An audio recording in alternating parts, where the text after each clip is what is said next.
السلام علیکم۔ آج پھر ایک نیو سٹوری کے ساتھ آپ کے سامنے حاضر ہیں۔ جی، آج کی سٹوری آپ کو سنا رہی ہوں۔ اللہ اکبر اللہ اکبر۔ اذان کی آواز سن کر عریشہ اپنی نیند سے بیدار ہوتی ہے اور وضو کرنے کے بعد نماز اور قرآن پاک کی تلاوت میں مصروف ہو جاتی ہے۔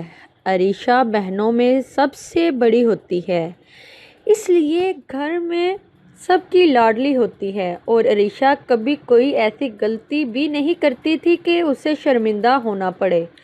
سورج طلوع ہو جاتا ہے۔ عریشہ چھت پر جا کر پودوں کو پانی دے رہی ہوتی ہے کہ اچانک ایک گہری سوچ میں ڈوب جاتی ہے۔ عریشہ آج الجھی ہوئی نظر آتی ہے۔ عریشہ کے والدین اس پر بہت بھروسہ کرتے ہیں۔ ارسل کے نمبر سے میسج آتا ہے کہ مجھ سے بات کرو عریشہ۔ عریشہ کا دل نہیں مانتا اور وہ صاف انکار کر دیتی ہے اور ارسل کو بلاک کر دیتی ہے۔ 8 بج چکے ہوتے ہیں۔ عریشہ کی سہیلی لاریب آ جاتی ہے۔ اس کے بعد وہ یونیورسٹی کے لیے روانہ ہو جاتی ہیں۔ لاریب کہتی ہے کہ عریشہ کہاں گم ہو یار؟ کہیں نہیں، تمہارے سامنے ہی ہوں، دھیمے سے لہجے میں عریشہ جواب دیتی ہے۔ 1 ہفتہ گزر جاتا ہے۔ عریشہ کو کسی کو کچھ نہیں بتاتی۔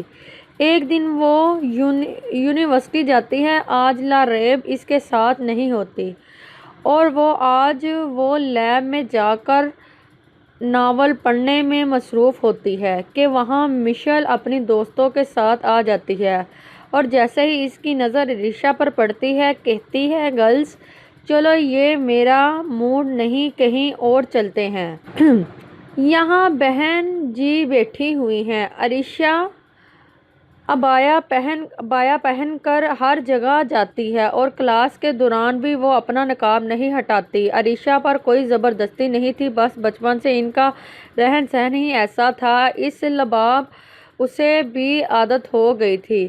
عریشہ میں کوئی بری عادت نہ تھی، بس غصے پر کنٹرول نہیں کر پاتی تھی۔ عریشہ کسی سے زیادہ بات نہیں کرتی اور نہ ہی اسے اپنی تعریف سننا اچھا لگتا تھا، نہ ہی اپنے آس پاس ہجوم، جبکہ مشیل کی یہ کوشش ہوتی تھی کہ ہر کوئی اس کے حسن کی تعریف کرے۔ یونیورسٹی میں تمام لڑکوں کی آئیڈل مشیل ہی ہوتی ہے۔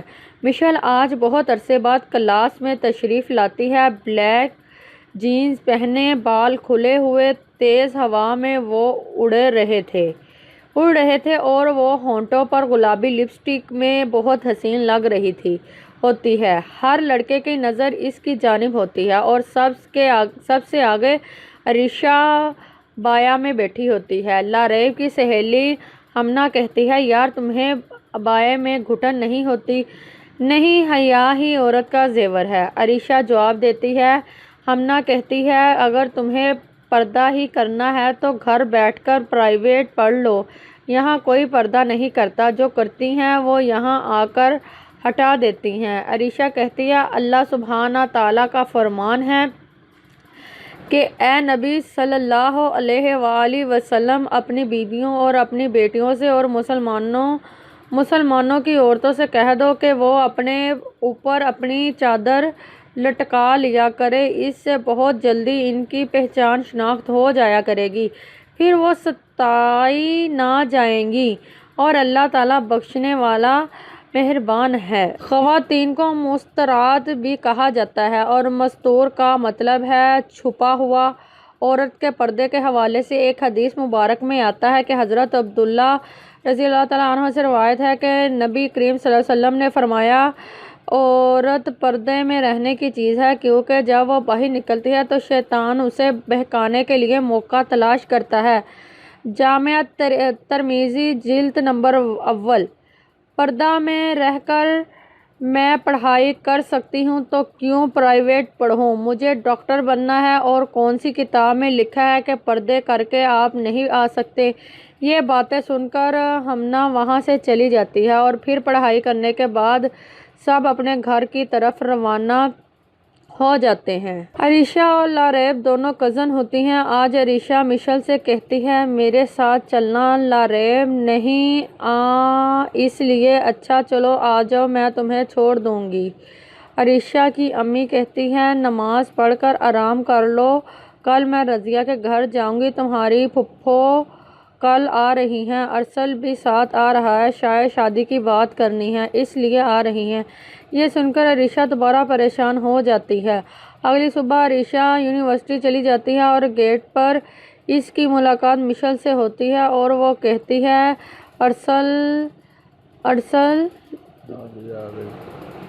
ارسل لو جی آ گئی جن کا آپ ویٹ کر رہے تھے۔ عریشہ یہ ارسل ہے۔ عریشہ سلام کرنے کے بعد چلی جاتی ہے۔ پھر ارسل کہتا ہے کیا مطلب یہی عریشہ ہے ماسٹر ہینڈسم؟ ارسل کہتا ہے مذاق کر رہی ہو نا مشل، مطلب میری امی کی پسند ایسی ہو سکتی ہے؟ میں سوچ بھی نہیں سکتی۔ میں یہ سوچ رہا تھا کافی حسین ہوگی لائک یو، لیکن یہ تو بہت ہی پرانے خیالات کی ذہنیت رکھتی ہے۔ نہ ہی میرے میسج کا کوئی جواب دیا اور ابھی بھی اگنور کر دیا۔ عریشہ بہت حیران ہوتی ہے کہ جیسا وہ سوچ رہی تھی ارسل بالکل ایسا نہ تھا، لیکن آج زندگی میں پہلا وہ شخص ہوتا ہے جسے آج پہلی بار عریشہ نے دیکھا ہوتا ہے۔ ارسل گڈ لکنگ ہوتا ہے، کوئی بھی لڑکی اس کی طرف دیکھے اس کی نظریں اس پر سے ہٹتی ہی نہیں۔ عریشہ اور ارسل کی بچپن میں منگنی ہو گئی ہوتی ہے اور وہ ان دونوں کی ملاقات 15 سال بعد ہوتی ہے۔ ارسل مشل کے ساتھ عریشہ کے گھر آتی ہے اور ارسل کہتا ہے آنٹی ہم ڈنر کے لیے جا رہے ہیں، سوچا عریشہ کو بھی ساتھ لیتے چلیں۔ عریشہ کی مما کہتی ہے بیٹا جاؤ، ارسل اور مشل آئے ہیں، جاؤ ان کے پاس بیٹھو۔ عریشہ چونک شرعی پردہ کرتی ہے اس لیے نقاب کر کے جاتی ہے۔ مشل کہتی ہے ہم تو تمہارے اپنے ہیں اور ارسل تمہارا منگیتر ہے، تو پردہ کیوں؟ ابھی نکاح نہیں ہوا تو نامحرم ہے اور غیر محرم ہے، غیر محرم سے پردہ واجب ہے۔ غیر محرم اگر اتنا مخلص ہوتا تو میرا اللہ کبھی اسے پردے کا حکم نہ دیتا اور عورت کو اتنے سخت لہجے کی تاکید نہ کرتا۔ غیر محرم جتنا بھی دیندار یا اعلیٰ اخلاق ہو اس کے لیے دل کے دروازے کھولنا ذلت اور رسوائی کا سبب بن سکتا ہے۔ محبت نکاح سے پہلے چاہے زمزم سے دھلی ہو یا قرآن آیت سے دم کی گئی ہو، گمراہی ہے، فریب ہے، دھوکہ ہے، حرام ہے۔ ارسل یہ سب سن کر بہت زیادہ غصہ کرتا ہے اور ناراض ہو کر چلا جاتا ہے۔ گھر جا کر پیغام بھیجتا ہے کہ عریشہ اکیلے ملنے آؤ اور اگر نہ آئی تو منگنی توڑ دوں گا، کچھ ضروری بات کرنی ہے۔ مشل آ کر عریشہ کو ساری بات بتا دیتی ہے۔ عریشہ بہت پریشان ہو جاتی ہے کیونکہ وہ ارسل کو پسند کرنے لگتی ہے، لیکن اس سب کے باوجود ملنے سے منع کر دیتی ہے۔ مشل گھر چلی جاتی ہے اور وہ آج بہت خوش ہوتی ہے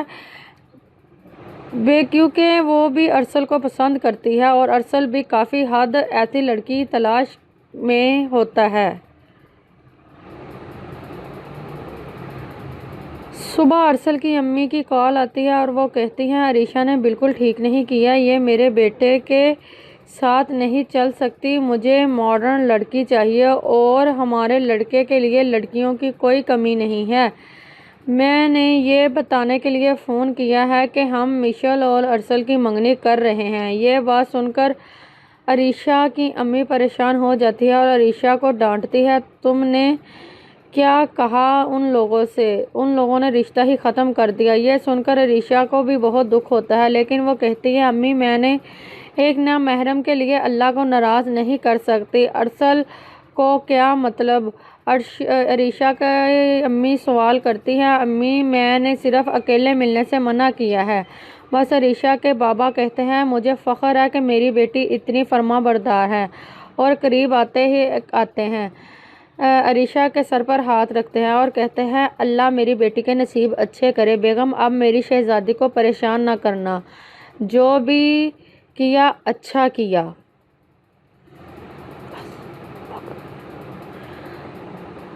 عریشہ وہاں سے چلی جاتی ہے اور دروازہ بند کر کے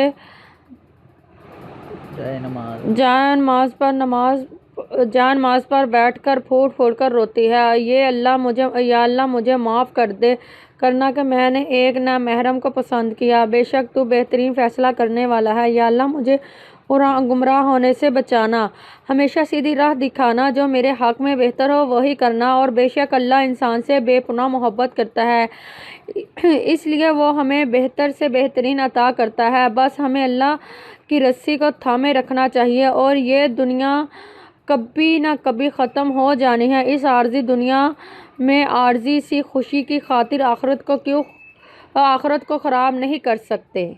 جی ہاں ناظرین، آج آپ کو اس سٹوری سے کیا سبق حاصل ہوتا ہے؟ جی اگر آپ نے ہمارے چینل کو سبسکرائب نہیں کیا، ہمارے چینل کو سبسکرائب کر لیں، ساتھ والی بیل کو دبا دیں، اور مزید تاکہ ویڈیوز آپ کو مل سکے، اور کمنٹس کریں۔ Thanks for watching. اللہ حافظ۔